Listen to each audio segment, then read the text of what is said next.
Berdasarkan hasil penyidikan, kami menetapkan 8 orang sebagai tersangka yang kami bagi dalam 2 klaster. Antara lain, 5 tersangka dari klaster pertama yang terdiri atas Rastama, ES, KTR, MRF, RE, dan DHL.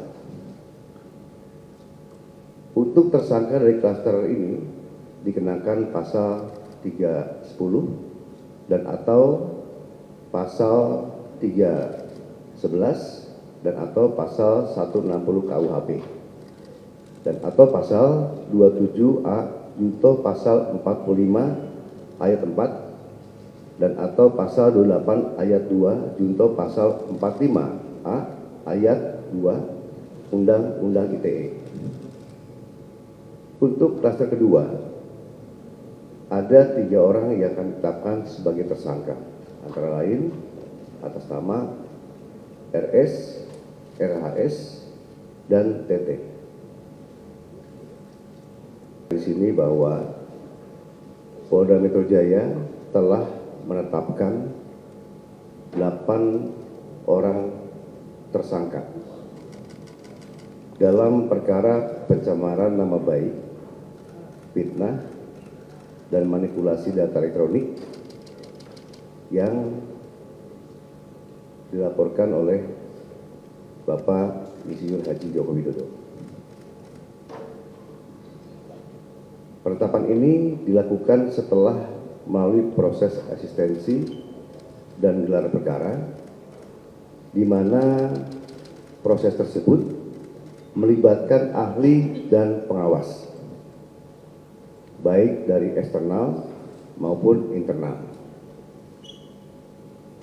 Untuk ahli yang dilibatkan adalah ahli pidana, ahli ITE, ahli sosiologi hukum, ahli komunikasi sosial, dan ahli bahasa. Itu yang kita minta keterangan sebagai saksi ahli. Selanjutnya perlu kami sampaikan bahwa gelar perkara penetapan tersangka yang dilaksanakan di Direktorat Reserse Kriminal Umum juga melibatkan dari eksternal, ya, dari Wasda, dari Wasidik, ya, Propam, dan juga Bikum, dengan dukungan hasil penyidikan yang komprehensif, ilmiah, dan pemeriksaan berbagai ahli dari bidangnya masing-masing. Berdasarkan hasil penyidikan, kami menetapkan 8 orang sebagai tersangka yang kami bagi dalam 2 klaster. Antara lain, 5 tersangka dari klaster pertama yang terdiri atas Rastama, ES, KTR, MRF, RE, dan DHL. Untuk tersangka dari klaster ini dikenakan pasal 310 dan atau pasal 311 dan atau pasal 160 KUHP dan atau pasal 27A junto pasal 45 ayat 4 dan atau pasal 28 ayat 2 junto pasal 45A ayat 2 Undang-Undang ITE. Untuk klaster kedua, ada 3 orang yang akan ditetapkan sebagai tersangka, antara lain atas nama RS, RHS, dan TT.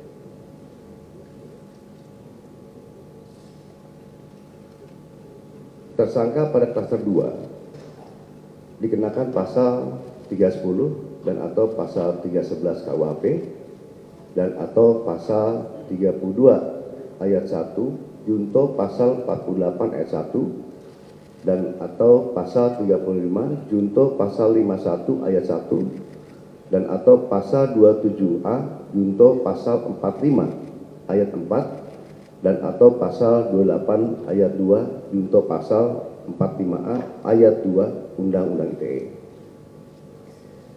Rekan-rekan media yang saya banggakan, Dalam prosesnya, penyidik telah memeriksa 130 saksi dan 22 ahli dari berbagai bidang yang terdiri dari 1. Dewan Pers, 2. Keterbukaan Informasi Pusat, yang ketiga Dirjen Peraturan dan Perundang-undangan dari Kemenkumham, yang keempat Akademisi Digital Forensik, yang kelima Asosiasi Digital Forensik, yang keenam Praktisi Digital Forensik, yang ketujuh Ahli Bahasa Indonesia, yang kedelapan Ahli Sosiologi Hukum, yang kesembilan Ahli Psikologi Massa, yang ke-10 Ahli Komunikasi Sosial, yang ke-11 Ahli Anatomi dari UI, yang ke-12 Ahli Hukum ITE, yang ke-13 Ahli Hukum Pidana, yang ke-14 SDM Kesehatan Kemenkes, yang ke-15 Lab Dokumen dan Digital Forensik. Selain itu, penyidik juga telah menyita 723 item barang bukti termasuk dokumen asli dari Universitas Gadjah Mada yang menegaskan bahwa ijazah Insinyur Joko Widodo adalah asli dan sah. Hal tersebut juga diperkuat oleh hasil pemeriksaan dari Puslapor Polri dalam aspek analog dan digital. Berdasarkan temuan tersebut, penyidik menyimpulkan bahwa para tersangka telah menyebarkan tuduhan palsu dan melakukan edit serta manipulasi digital terhadap dokumen ijazah dengan metode analisis yang tidak ilmiah dan menyesatkan publik. Selanjutnya, penyidik akan berkoordinasi dengan Kejaksaan Tinggi DKI Jakarta untuk proses hukum lebih lanjut. Pada kesempatan ini, kami tegaskan bahwa penanganan perkara yang kami lakukan murni proses penegakan hukum. Kemudian seluruh tahapan juga dilakukan secara profesional, proporsional, transparan, dan akuntabel. Oleh karena itu, kami menghimbau kepada masyarakat untuk bijak dalam menggunakan media sosial, jangan mudah terprovokasi oleh informasi yang tidak benar, serta selalu melakukan cek dan klarifikasi sebelum menyebarkan sesuatu. Mari kita jaga bersama suasana yang sejuk, aman, dan tertib agar ruang publik bisa selalu nyaman dan kondusif. Demikian yang kami sampaikan. Sekian, terima kasih. Wassalamualaikum warahmatullahi wabarakatuh. Om Santi Santi Om. Namo Buddhaya, salam kebajikan. Terima kasih. Baik, mungkin silakan dari rekan-rekan media, mungkin ada yang mau ditanyakan.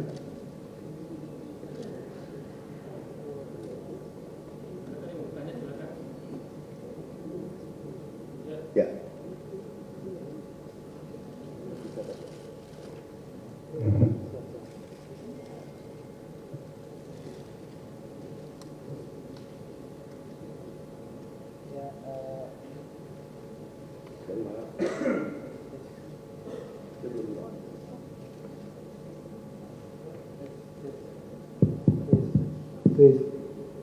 Izin Pak Kapolda, Pak Kapolda, Pak Dir, Pak Kasubdit, saya Adi Anugrahadi dari liputan6.com.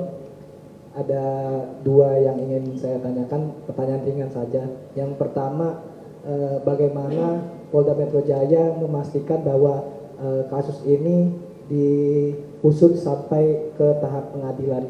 Yang kedua, yang kita tahu bahwa jarak antara pengumuman yang dilakukan oleh Barreskrim Polri dengan yang disidik oleh Polda Metro Jaya itu kan ada kaitannya gitu loh. Pada saat Barreskrim Polri mengumumkan bahwa tidak ada unsur pidana di dalam laporan ada aliansi masyarakat itu, apa yang membuat kasus ini terbilang lama dalam proses penyidikan? Apakah itu kaitannya dengan unsur pasal yang disangkakan oleh Polda Metro Jaya terhadap para terlapor atau seperti apa gitu?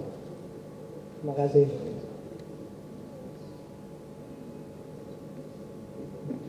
Baik, terima kasih Mas Adia dari liputan6.com.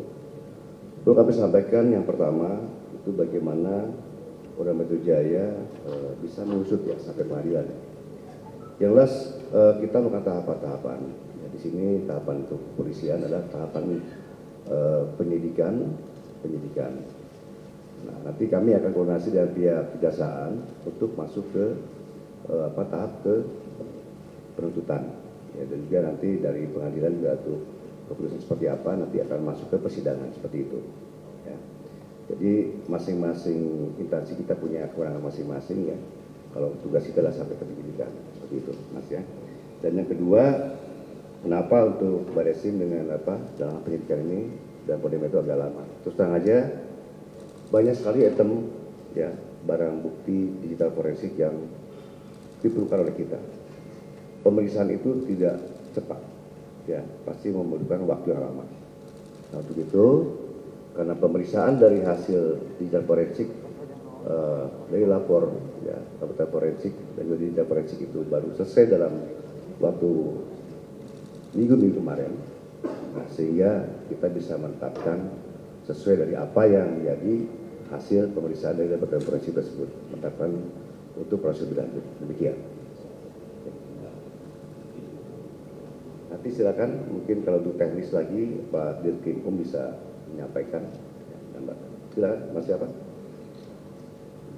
Mohon izin Pak dari YouTuber Nusantara, nama saya Bill. Dari YouTuber Nusantara, nama saya Bill. Mau minta klarifikasi Pak, kan kemarin kalau nggak salah yang terlapor itu ada 12 orang. Kemudian sekarang yang tersangka cuma 8 orang. Boleh dapat informasi terkait itu? Yang kedua, bagaimana Polda Metro Jaya menjamin bahwa proses pentersangkaan ini tidak akan mengalami jalan buntu alias akan sampai ke pengadilan, mengingat tidak sedikit juga kasus yang sudah tersangka tapi SP3. Saya pikir demikian. Ya mungkin silakan Pak Dirkrim bisa menambahkan. Terima kasih Jenderal, mohon izin Pak Bill. Kami sampaikan tadi dipertanyakan mengenai 12 yang awal dilaporkan. Dalam proses penyidikan ini tentunya kami berdasarkan pada fakta hukum yang kami peroleh di dalam proses penyidikan secara saintifik. Saat ini kami menetapkan 8 orang menjadi tersangka yang diduga melakukan satu perbuatan pidana. Namun demikian proses penyidikan ini terus berlangsung dan kami terus melakukan pendalaman. Kemudian berkaitan dengan bagaimana selanjutnya proses penyidikan ini berjalan, tentunya kami juga sebagai sebuah kesatuan bersama-sama dengan Jaksa Penuntut Umum dalam criminal justice system, kami terus melakukan koordinasi berkaitan dengan perkembangan penanganan perkara ini, ya tentunya dalam hal penuntut. Jadi member eksklusif di channel YouTube Official ID. Tantang lagi para nama sumpah di atas Al-Quran. Dia pengen masuk TV. Konten-konten premium yang tidak tayang di TV. Live interaction. Halo pemirsa Ayu, sini baru selesai. Emoji dan badge spesial. Reakses konten pilihan. Klik YouTube Official iNews, join member.